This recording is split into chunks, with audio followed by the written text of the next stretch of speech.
Fala galera, muito bom dia, muito boa tarde, muito boa noite para você que nos ouve e para você que nos assiste direto das nossas plataformas de comunicação.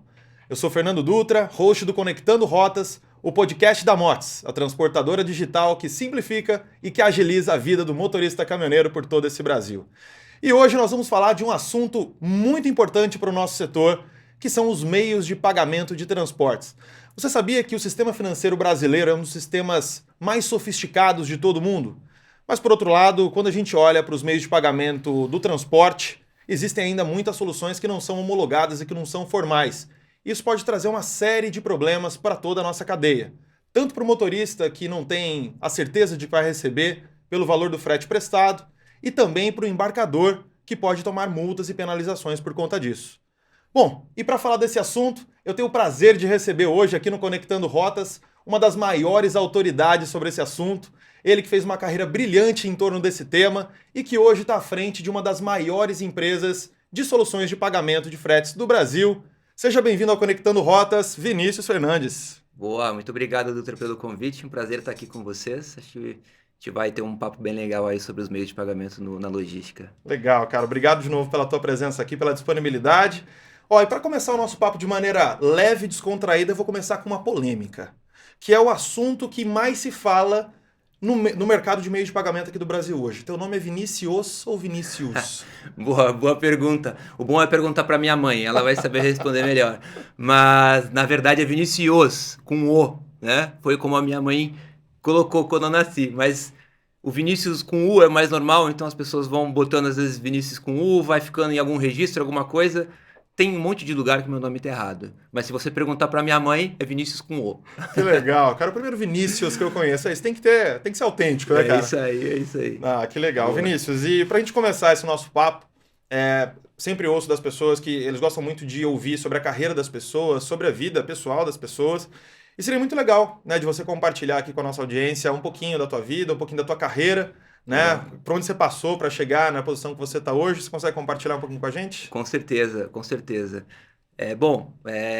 Oficialmente é o meu primeiro emprego, porque eu comecei com 18 anos, atuando nesse meio, né? Como estagiário na época, né?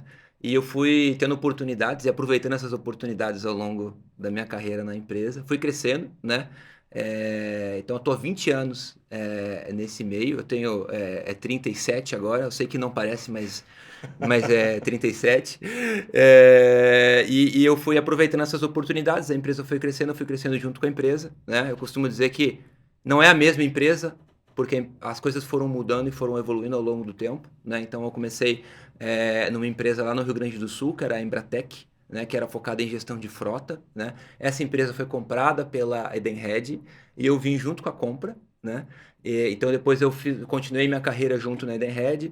A Edenred ela adquiriu a Repom também, né? Ao longo da sua trajetória. Isso foi em 2012 para 2013, né? E em 2019 para 2020 eu fui convidado para vir para a Repom e tô nessa jornada super divertida desde então. Então foi uma longa carreira de 20 anos, mas basicamente dentro do mesmo grupo, dentro da mesma empresa. Eu só fui mudando de posição e mudando de empresas dentro do grupo. O famoso prata da casa. Prata da casa, né? exatamente. Que legal. Hoje eu vejo as novas gerações, né? Pode ser uma tendência, mas uma percepção minha é que as pessoas elas querem fazer muitas transições, né? Acho que está muito comum as pessoas mudarem de empresas ou de empregos com tempos muito pequenos, né? Intervalos muito pequenos. E acho que você traz aqui um exemplo, né, diferente, que é um exemplo, né, um pouco mais da nossa geração, né, de que construir carreiras sólidas nas empresas é um tema muito importante, né, e que, de fato, traz um sucesso tanto para a empresa quanto para o profissional. Eu gosto da linha de, né, você vai com passos curtos, mas consistentes, né? E aí você vai conseguindo crescer junto com a companhia, aproveitando as oportunidades. Acabei fazendo minha carreira um pouco assim. Que legal. Muito bacana. Bom, e para a gente começar um pouco da nossa conversa sobre meios de pagamento, acho que é legal a gente começar pela história, né? A gente tinha, até 2010, um negócio muito famoso, né, no Brasil, a nossa querida lá atrás, né, chamada Carta Frete, que por 40, 50 anos aí foi um dos principais documentos no meio de transporte, e que em 2010 ela foi, né, proibida. Conta pra gente, cara, pra nossa audiência, o que que era a carta frete, por que que ela era tão importante lá atrás e como que funcionava esse processo? Boa. Bom, a carta frete, ela basicamente ela é um papel, né? Ela é um papel onde tinha um compromisso, um acordo verbal, digamos assim, entre o embarcador, o transportador e o embarcador ou transportador, ele tinha parceiros no meio do caminho onde esse transportador pudesse descontar ou consumir produtos dessa carta frete. Só que ele não era um documento rastreável, não era um documento fiscal, não era um documento que tinha nenhum vínculo com as instituições financeiras do sistema brasileiro. Então ele era um documento sem conexão com todo o resto do sistema brasileiro de fiscalização, de pagamento e tudo mais, né? O que acontece? A carta frete também não possibilitava o próprio caminhoneiro ter uma comprovação de renda. O público do caminhoneiro ele é muito carente de crédito, né? Ele precisa se financiar, ele tem suas despesas, ele tem que comprar pneu, comprar caminhão e tudo mais. E a carta frete ela não possibilita, por exemplo, você comprovar renda, porque ele era um papel, né? E uma curiosidade aqui muito interessante do Trello é o seguinte: apesar de a lei de 2010 ter alterado isso para carta frete não ser mais permitida, a carta frete ainda existe hoje no mercado de transporte e ela é bastante relevante, né? Esse processo de transformação, eu diria, de sair de uma carta frete para os meios homologados, meios digitais, né? Ele ainda está acontecendo no mercado de logística, né? Hoje a gente ainda tem uma parcela muito grande dos pagamentos de frete para os transportadores acontecendo na carta frete. A informalidade ela ainda é um tema bastante relevante ainda no Brasil, né? Você tem estimativa de quanto é A gente essa tem parcela? algumas estimativas, né? Quando a gente olha esse mercado, ele é um mercado, é muito difícil precisar, mas ele é um mercado de mais de 300 bilhões ano, tá? Hoje, para você ter noção, de todo o transporte feito no Brasil, 62% é feito por caminhão nas rodovias, né? Então a gente tem, né, o transporte aquaviário, aéreo, tem outros modais, né? Mas o rodoviário ainda é predominante, né? E continua sendo predominante, ainda deve continuar sendo predominante por muitos anos, né? Porque a gente não tem uma infraestrutura que suporte isso, por mais que a gente tenha, né, novas ferrovias, novos modais crescendo, o PIB do Brasil e a necessidade de transporte cresce mais rápido do que a capacidade da gente criar novos modais. Então, o transporte rodoviário, ele é, hoje, na minha opinião, na minha opinião não, ele é o mais relevante e, na minha opinião, ele vai continuar sendo relevante por um bom tempo, tá? Legal. O Brasil é um país continental, né? E daí, Então, respondendo a tua pergunta, desculpa, hoje a gente estima que a carta frete ainda represente algo como 60% do mercado. caramba, Exatamente. muita coisa. Mas vem caindo de Vem 2010 para caindo, cá. vem caindo. Eu diria carta frete junto com o cheque, que o cheque também é um meio não formal, né, hoje para pagamento, conforme a lei. Então, carta frete junto com cheque, eu diria que eles representam algo como 50% a 60% do total do mercado. Eu tenho ido bastante pro Mato Grosso, né, seja na 163, seja no Vale, e de fato é muito comum, né? É muito comum você ver nas transportadoras talões de cheque assinados, né, para que os agenciadores, né, os embarcadores ali entreguem para os motoristas vão trocando esses cheques nos postos. Por que que você acha que o motorista ainda gosta ou ainda aceita essa solução, Vinícius? Bom, acho que o perfil do motorista, do transportador, do caminhoneiro, ele é um perfil talvez um pouco mais conservador, né? Então e às vezes o conservador é um pouco mais resistente à mudança, até descobrir a mudança, né? Então acho que tem um pouco da questão do próprio perfil do transportador, né? Do caminhoneiro. Pô, sempre funcionou assim, é desse jeito. Quando eu comecei a trabalhar, eu tinha, sei lá, 20, 30 anos, era assim, até eu me adaptar com uma coisa diferente. Mas vem mudando, né? Vem mudando, a gente vê essa digitalização crescendo. Hoje a gente já vê todo caminhoneiro, né, com smartphone, usando bem as ferramentas, já evoluindo para a digitalização, né? Uma curiosidade super bacana, há um tempo atrás a Repom ela não tinha o aplicativo para o caminhoneiro no iOS, no iPhone, né? E a gente viu que a gente precisava fazer para o iPhone, né? Então a gente evoluiu, por exemplo, a nossa solução para o iPhone, né? e já está disponível, por exemplo, para o iPhone para todos os caminhoneiros. A gente vê o caminhoneiro ele está evoluindo ele está vindo junto com a digitalização, né? Ele está sendo mais adepto aos meios mais digitais e também vai acontecendo como é que eu posso dizer, uma renovação também, né? O caminhoneiro que vai se aposentando, vai entrando mais jovem, então a gente sabe, né? Vai entrando o público mais jovem, ele está mais também conectado, né? Com esse ambiente digital e ele vai mudando. Eu acho que esses talvez sejam um dos principais fatores. Legal. O público talvez de caminhoneiro, né? Algumas pesquisas que a gente vê, a idade média aí de 45, 50 anos, né? Então, a tecnologia não é o ambiente nativo, Não é o né, ambiente dessas nativo. pessoas, né? Dos nossos Exatamente. familiares, a gente vê muito isso, né? A gente olha para nossas mães, para nossas avós e de fato... Só que apesar de não ser nativo, a gente vê que as pessoas entendem que a tecnologia faz parte e vai fazer cada vez mais parte da vida, né? Sem Então, dúvida. você falou, né, sobre a Repom pro iOS. Na Motos a gente passou exatamente pela mesma situação, né? A gente está evoluindo os nossos aplicativos e tudo mais. E quando a gente foi ver, a gente tinha desenvolvido primeiro também para Android, naturalmente. E a parcela de iOS já é bem significativa, né? Gigante. Então não existe mais você escolher um ou outro, né? Tem que ser as duas coisas. Exatamente. E É, aí, até eu tenho um ponto bem interessante nisso. A gente sempre fez as nossas soluções com aplicativo também, mas em determinado momento, há algo como 2 a 3 anos atrás, a gente pesquisou com os caminhoneiros o que eles tinham como preferência de meios para resolver as coisas do dia a dia. E a gente ficou muito surpreendido que voltou algo como 70, 80% o WhatsApp. É muito relevante 70, 80%. Aí, o que a gente fez, né? A gente começou a evoluir todas as nossas transações básicas. A gente manteve ela nos aplicativos, mas a gente levou elas para o WhatsApp também. Hoje, se você perguntar qual que é o principal canal de solução das coisas do dia a dia, ou o canal transacional do caminhoneiro com a Repom, é o WhatsApp. E a gente conectou o WhatsApp por APIs com os nossos sistemas, né? uhum. APIs, para quem não sabe, são as integrações ali entre sistemas, né? A gente conectou direto com os nossos sistemas e hoje a gente consegue levar uma série de soluções muito fácil para o caminhoneiro através de conversações no WhatsApp e isso tomou conta Que do legal. nossa relação com o caminhoneiro, né?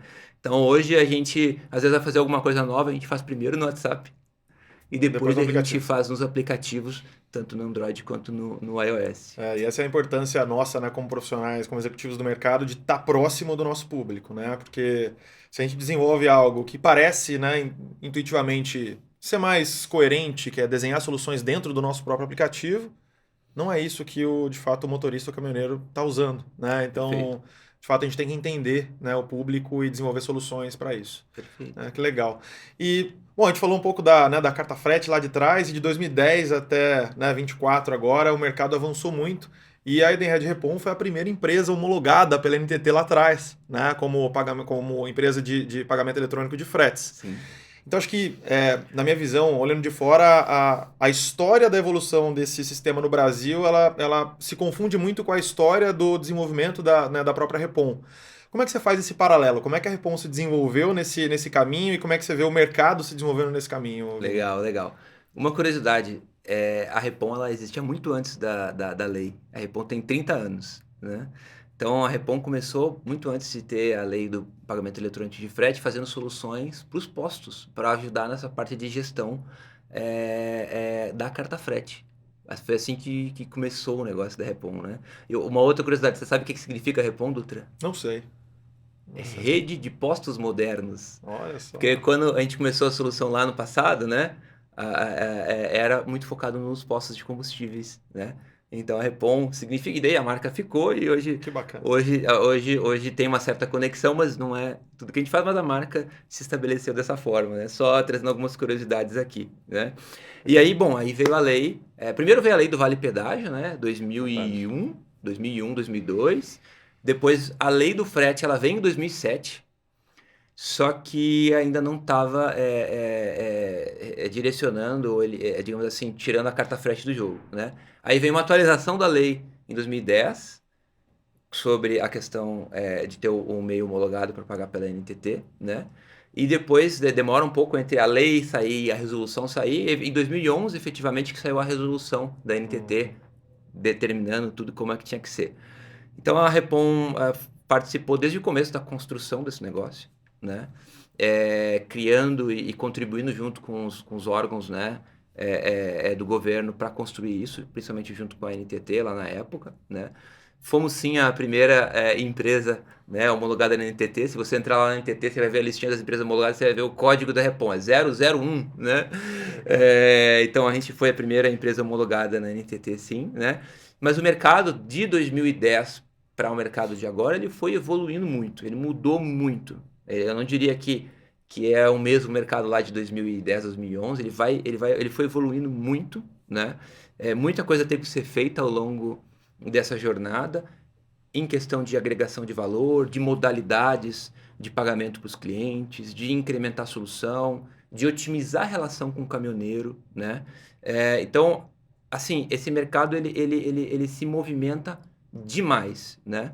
E ele tem se movimentado muito agora nos últimos anos também, em função de atualizações da lei, mudanças que agora o Banco Central está fazendo, né? Regular uma série de coisas, né?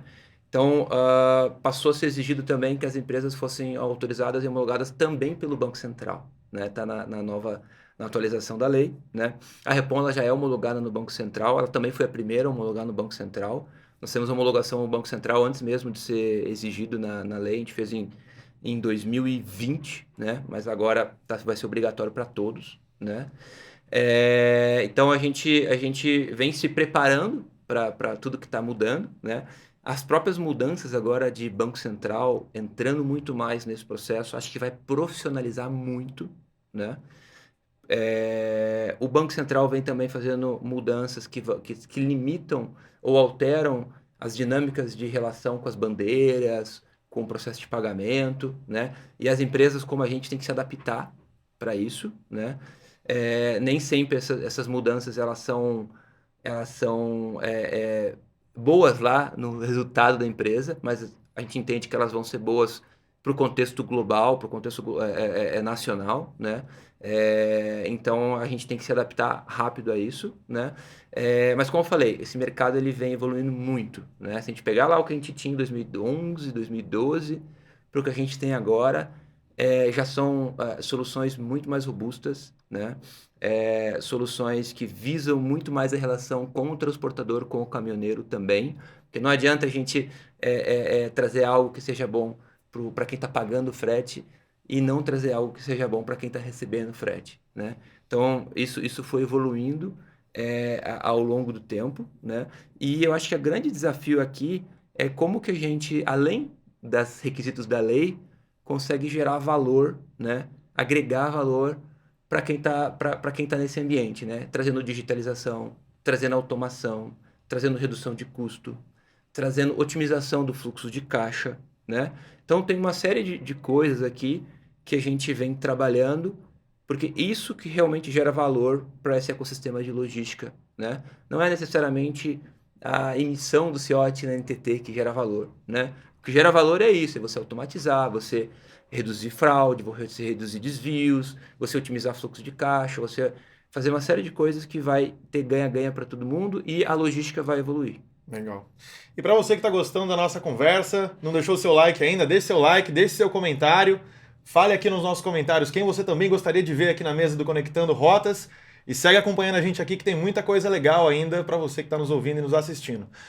Ô Vini, e além dos cartões, né, do pagamento eletrônico de frete, quais outros meios são homologados hoje, são legalizados hoje pela NTT para que o transportador ou embarcador possa fazer o pagamento para o motorista autônomo? Basicamente, são todos os meios que estão conectados com o Banco Central, né? Então, você pode fazer o pagamento através de uma empresa homologada pela NTT, com sistema de cartão pré-pago ou de conta pré-pago. A Repom é uma delas, né? É uma IP autorizada a fazer isso. Você pode fazer o pagamento através de depósito em conta, é regulado também, é ok também. Você pode fazer o pagamento através de Pix, né? Então, todos esses meios que estão hoje conectados e que têm um lastro, eles estão de acordo com a lei, né? Quando você vai... O que não pode? Pô, não pode a carta frete, não tem lastreio, né? Não tem como comprovar renda, não pode cheque. Então, Não pode dinheiro. não pode dinheiro espécie. Perfeitamente. perfeitamente. Muito claro, muito claro. Você tocou num ponto de CIOT, né, na tua última fala. Explica para a galera o que é o CIOT e por que ele é importante no nosso mercado, Tá Vini. bom. Bom, o CIOT, ele é o Código Identificador da Operação do Transporte, né? Hoje ele é um documento que você gera quando você conecta com a NTT para registrar, né, que você fez o pagamento de frete, que ele está com todas as informações corretas, né, e que ele está sendo feito através de um meio homologado, né? Então, é para isso que serve o CIOT hoje, né? Então, ele é a conexão com a NTT, ele é o registro na NTT daquele frete que você está pagando para o seu transportador. Seja ele um caminhoneiro autônomo, seja ele um equiparado ao caminhoneiro autônomo, né, que é o transportador pequenininho com menos de 3 caminhões, seja ele uma cooperativa, um CTC, né, Cooperativa de Transporte de Carga, ou até mesmo um ETC, que é uma empresa de transporte de carga, um CNPJ, uma empresa maior, com às vezes 10, 20, 30, 50 caminhões. Legal, muito claro. Então, acho que quando alguma empresa, talvez pequena, né, pensa que a contratação de um transporte é simplesmente você chamar um motorista que tem um caminhãozinho e você pagar o frete para ele fazer aquele transporte, não é bem assim, né? Então, a lei ela veio, né, para de fato dar mais segurança para o motorista, para deixar o sistema mais harmônico, né, mais integrado e conforme né, ao passar do tempo, as fiscalizações vão ficando mais intensas e os usos das ferramentas legais elas vão passar a ser cada vez mais importantes. Sem Né? dúvida. Já são obrigatórias e vão ser cada vez mais exigidas.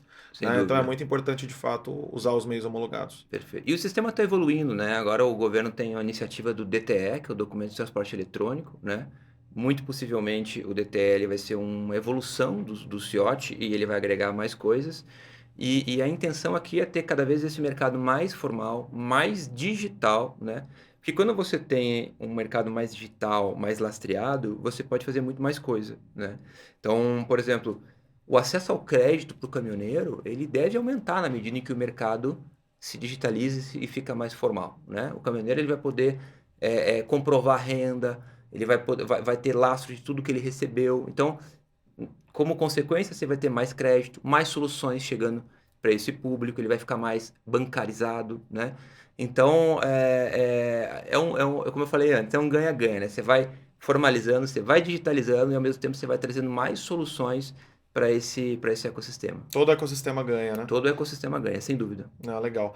No primeiro episódio, a gente falou aqui sobre o movimento de digitalização do transporte. Né? E a digitalização, eu vejo que ela acontece em todos os pontos da cadeia, né? Seja desde lá do início, dos processos de cadastro, de seguros, até os processos, né, das empresas ou transportadoras de agenciar motorista, e também acontece, como a gente está falando, né, nos sistemas de pagamento.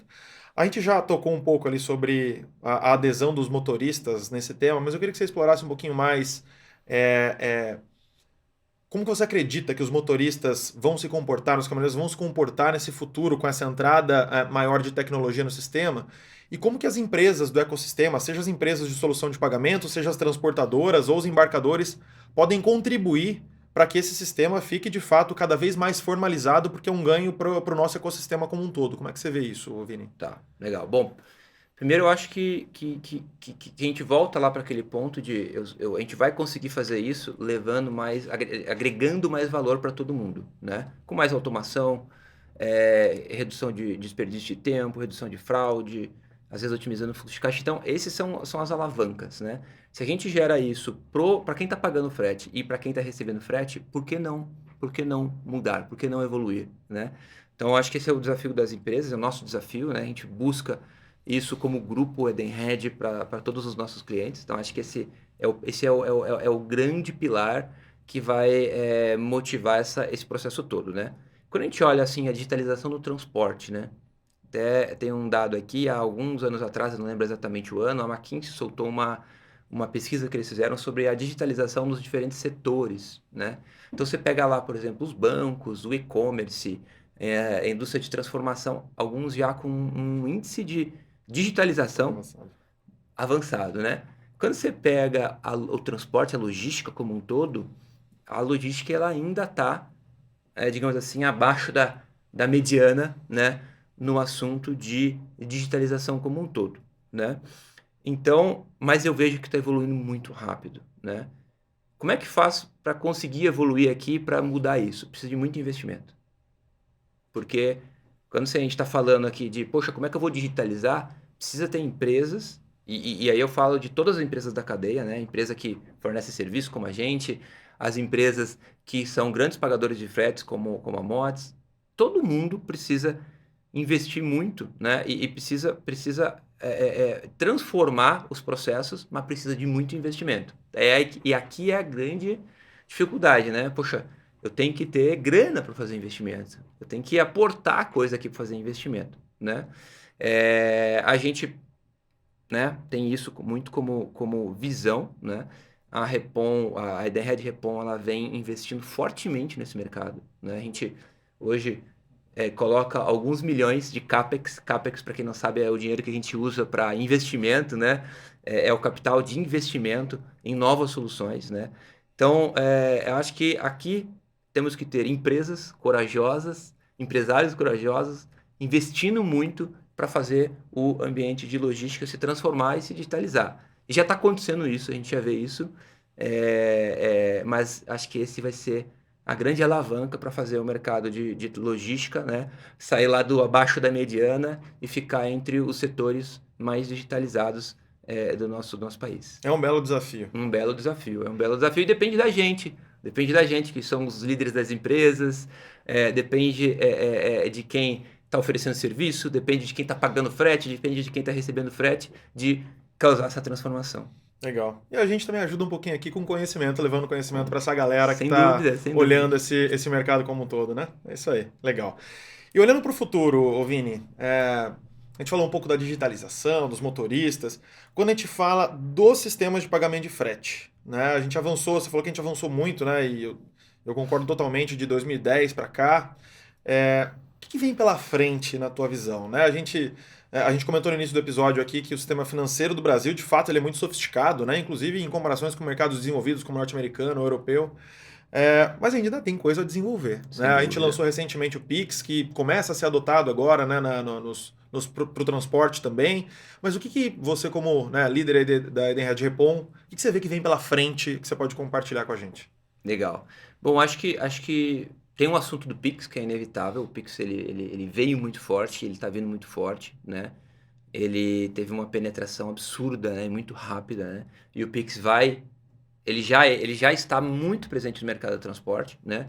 E ele vai continuar avançando no mercado do transporte. Então, uma coisa é no mercado do transporte, como é que eu uso bem o Pix para ele ser seguro, ser integrado, ser automatizado, né? Então, a gente tem que usar aquilo que o Pix oferece de bom para o nosso ecossistema, né? Claro, com garantias, com travas, com regras, porque a gente sabe que o ambiente de transporte é muito nervoso, né? É. Então, daqui a pouco a gente, né, não está controlando bem alguma coisa aqui, não está bem automatizado, passa algum controle e daqui a pouco tem alguma perda. Então, acho que a evolução do Pix e toda essa segurança, automação, isso vai evoluir bastante, né? As empresas e a gente já estamos evoluindo bastante nisso. Acho que tem um assunto muito grande também da questão da digitalização de alguns processos da logística, né? Então, por exemplo, você pega hoje uma grande dor do transportador é o conhecimento, o documento da entrega, né? Ainda tem muito papel no documento da entrega, né? Poxa, tem que assinar, tem que carimbar, tem que entregar o documento em papel para o embarcador para daí pagar. Acho que tem uma grande onda também de evolução nesse aspecto, né? Viabilizando muito mais esse processo digital, né? Só para dar um exemplo para você, hoje, por exemplo, na Repom, o caminhoneiro, se o cliente aceitar esse processo, o caminhoneiro ele pode usar o celular dele no WhatsApp para tirar uma foto do documento de entrega, né? A gente já reconhece o documento de entrega com OCR.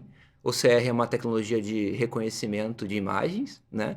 A gente já vê se o documento é daquela viagem mesmo, o número da nota bate, o CTE bate, está assinado, está carimbado, né? Esse documento ele pode ficar disponível digitalmente já para o nosso cliente. Então, só estou dando um exemplo aqui, mas esse tipo de coisa, eu acho que ele vai avançar muito nos próximos anos em torno da digitalização desses processos. Tem muito papel ainda, né? Quem, né, vai lá e vê um caminhoneiro saindo para começar a sua viagem, ele sai com um kitzinho quase, né? Acho que vai ter um processo também de a gente eliminar um pouco essa papelada envolvida no processo de transporte. As empresas podem vir com soluções, como esse exemplo que eu dei, o próprio DTE talvez vai ajudar nisso, né? Então acho que vai ter uma evolução de eliminar papel. O terceiro e último bloco que eu coloco é a questão do crédito. Para mim, isso vai ser um ponto-chave também, né? Eu acho que o crédito no mercado de transporte hoje ele é um pouco escasso, pouca gente joga, né? E com a evolução de tudo isso que a gente falou, né? As soluções de crédito para o público de transportadores, caminhoneiros e tudo mais, ela vai crescer. Isso vai ser uma alavanca também para a evolução do mercado. Claro que não é fácil jogar esse jogo do crédito no ambiente de logística, tem que conhecer um pouco desse ambiente, desse ecossistema, né? A gente tem evoluído muito nas soluções de crédito para esse público, com antecipação de recebíveis, com soluções dentro do grupo, com soluções pós-pagas para os transportadores. Então, a gente, por já estar mais inserido nesse ambiente, a gente, por exemplo, tem focado muito em atuar nessa parte do crédito, seja ele para o transportador, seja para o caminhoneiro, seja para quem está pagando frete ou recebendo frete. Acho que é isso que a formalização do pagamento ajuda, né? Ajuda a criar soluções para ajudar, de fato, todos os elos da cadeia. Como que você vai antecipar recebível de um sistema de pagamento que... De um papel. De um papel. Não existe, né? Então, de fato, esse é um movimento muito importante, doloroso às vezes, como você colocou, né? Acho que as mudanças, você olha para as mudanças no país, das leis e tudo mais, olhando para um bem comum, que às vezes algum elo da cadeia se aperta mais do que outro, mas olhando, acho que sempre com essa mentalidade de que o bem geral vem antes do bem específico e fazer com que o sistema vá para frente de maneira geral. E você falou um ponto que, de fato, eu vejo que é muito importante. Eu, como transportador aqui, fico muito preocupado também. Né? A entrada do Pix, que eu também acho que é algo que deve avançar, um sistema excelente, assim como aconteceu na pessoa física, né? As transações de Pix, que recentemente acabamos aí com a famosa DOC, né? Agora o Pix já entrou, daqui a pouco a TED vai embora também, né? E o cheque também. O cheque também. Vou te contar uma resenha sobre cheque. Aproveitar que a gente está falando de sistemas de pagamento. Estava numa roda de jovens há um tempo atrás, falando sobre carreira e tudo mais, e a gente estava falando sobre pagamentos, a gente estava falando, puxa, por que o Brasil não lança... a gente tem as notas, né, cédulas de R$2, de R$5, de R$10, ainda tem troco, né? A juventude fica estranhando um pouco esse negócio de troco. E a gente falou, cara, por que a gente não lança uma nota flexível de valor? Aí eu comentei, bem-vindo, você inventou o cheque. O cheque. Né? O famoso cheque inventado décadas e décadas atrás. E de fato teve a sua utilidade, mas a gente vem se modernizando e no transporte não vem sendo diferente. Mas voltando, a gente falou sobre Pix, e o que me preocupa hoje no Pix, de fato, a gente sabe que o Brasil não é para amadores, né? Então, existem muitas fraudes ainda, né, dentro do nosso mercado. E quando a gente fala do mercado de transportes, eu diria que ele o nível de fraudes ele é acima da média de outros mercados. Como é que você vê, cara, essa entrada de ferramentas novas, em paralelo tem esse ponto de fraudes e de riscos? Como é que essas coisas se combinam para a gente ir para frente? É um ótimo ponto, Dutra. Aqui a gente tem que ter, todo transportador, todo pagador tem que ter bastante cuidado nesse processo, porque se você não está assim, com os devidos controles, com os devidos processos de automação, o Pix pode ser um meio, né, de acontecer fraudes nesse ambiente de transporte. Então, eu vejo assim como necessário para as empresas que estão entrando cada vez mais nesse meio, nesse modal de pagamento, né, terem sistemas muito bem estabelecidos para automação desse processo, para controle desse processo, porque às vezes esses sistemas eles custam um pouquinho, né, mas evitam uma perda enorme, né? Então, acho que estar conectado com uma empresa que já tem isso automatizado, que está, né, tudo automatizado, com controle, com regras, né, e que disponibiliza o Pix, né, acho que é fundamental para conseguir evitar esse tipo de perda. Mas como você falou, o Brasil, as pessoas são muito criativas em diversos pontos, então a gente tem que ter os devidos controles, as devidas travas, né, as devidas automações nesses processos para evitar perdas. Tá? Legal. Bom, muito legal a conversa. Vou te fazer uma última pergunta para a gente fechar aqui. Né? Recentemente, né, o mundo dos transportes aí, né, ficou surpreso com a notícia, né, dessa junção da Repom com a PagBem, né, uma notícia que, né, movimentou o mercado. Eu queria que você explicasse um pouquinho dessa, né, de como foi esse negócio e o que isso contribui nessa linha que você está falando para o desenvolvimento do ecossistema aqui do país. Boa, não podia faltar essa pergunta, Não né? Não podia, não podia. podia. Bom, ótimo ponto. Bom, primeiro, nesse momento, a gente ainda não começou esse processo todo, porque nós estamos aguardando a aprovação do Banco Central, né? Como a Repom é uma empresa homologada pelo Banco Central, desde 2020, eu comentei antes, a gente tem que ter a aprovação do Banco Central para poder avançar com a, digamos assim, com a fusão das empresas, né? Mas a etapa do CAD, que é uma etapa que é o órgão que autoriza, né, as fusões e aquisições das empresas, já foi feita, já foi vencida, né? Então, sem nenhuma restrição. Então, a gente deve, espera em breve aí ter a aprovação do Banco Central. Então, só para contextualizar um pouquinho para vocês a fase que a gente está, né? Mas a tua pergunta é, pô, né? E aí, o que vem depois disso, né? Bom, primeiro que a gente respeita demais, sempre respeitou demais a PagBem, né? Sempre viu eles com um produto muito legal, muito sólido, né? Uma agressividade comercial muito legal também. E eles cresceram muito ao longo desses anos, né? Então, eles cresceram bastante, né? Acho que é uma empresa com ativos muito legais, né? A gente viu na PagBem, assim, ativos muito bacanas que, se a gente juntar com a Repom, a gente vai conseguir investir mais nesse mercado, né? Como eu comentei antes, o mercado está mudando, muita mudança está acontecendo. É Banco Central, aqui é o Pix entrando, as regulações das bandeiras, dos cartões, tem muita coisa mudando, né? Essas coisas, elas deixam o mercado muito mais sério, muito mais profissional, mas ao mesmo tempo também, às vezes muda um pouco a dinâmica das margens das empresas e tudo mais. E a gente está fazendo isso para conseguir se tornar uma grande potência e continuar investindo ainda mais, né?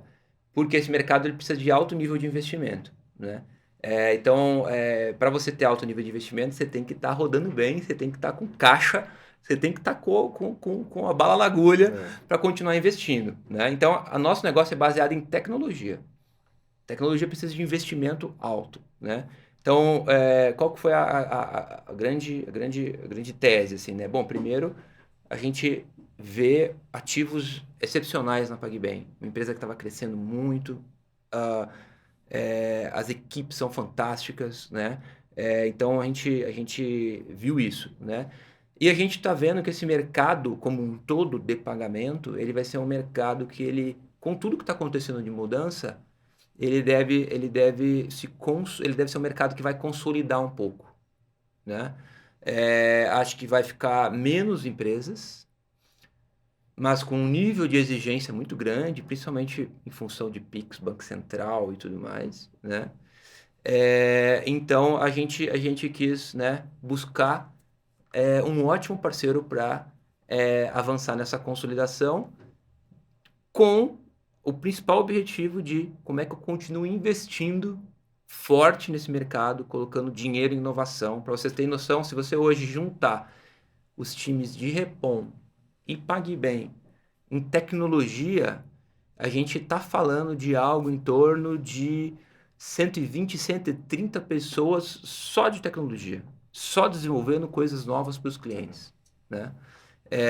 Então, a gente tem um núcleo de desenvolvimento e de criação de coisas novas, de evolução dos nossos sistemas muito alto, né? Então, essa é a tese. Eu, particularmente, estou ansioso, né, por ter a aprovação do Banco Central e a gente começar a executar todo esse plano que a gente tem de fazer uma empresa sólida, juntar as empresas e continuar avançando forte, investindo forte no mercado. E daí, com esses investimentos, vão vir coisas muito legais. Não posso soltar muito spoiler aqui, mas eu te garanto que vão vir coisas muito legais. A gente está planejando investir bastante nesse mercado de logística e ajudar nessa transformação que o Brasil precisa nesse setor, né? Para ser um setor altamente digitalizado, automatizado, eficiente. O time de marketing que está aí atrás já fica atento para chamar o Vinícius aqui para a próxima temporada para ele soltar mais alguns spoilers para a gente, hein? Vinícius, a gente deseja de fato que seja uma união das duas empresas de muito sucesso. O mercado precisa de empresas sólidas, empresas que ajudem o nosso ecossistema a ir para frente. E nada melhor que, né, uma união sólida para que isso aconteça. Então, muito sucesso aí para vocês. E aqui eu deixo meu muito obrigado de novo pela tua participação aqui junto com a gente. Foi um papo muito gostoso, muito leve e aprendendo bastante, né, com a tua experiência. Obrigado de novo, cara. Muito obrigado, honrado pelo convite aqui de vocês. Muito bom a gente bater um papo assim informal e falar um pouco sobre o mercado, tudo que vem pela frente. Aberto aí para a próxima. A gente com certeza ainda vai se falar bastante. Muito legal. Bom, e a gente espera que você aí que está nos assistindo e nos ouvindo tenha gostado desse podcast. Esse foi o nosso 4º episódio dessa primeira temporada. E vocês lembram que em todo episódio a gente comenta que no nosso último episódio vai ser um episódio especial com um convidado surpresa e que a gente vai dando dicas para vocês adivinharem. E a dica desse episódio é uma pessoa que é conhecida por sua carreira como cantora, mas também é decoradora e apresentadora de programas. Se você tem o seu palpite, deixa nos comentários que a gente quer ver se você vai adivinhar quem vai estar com a gente. Muito obrigado e até o nosso próximo episódio.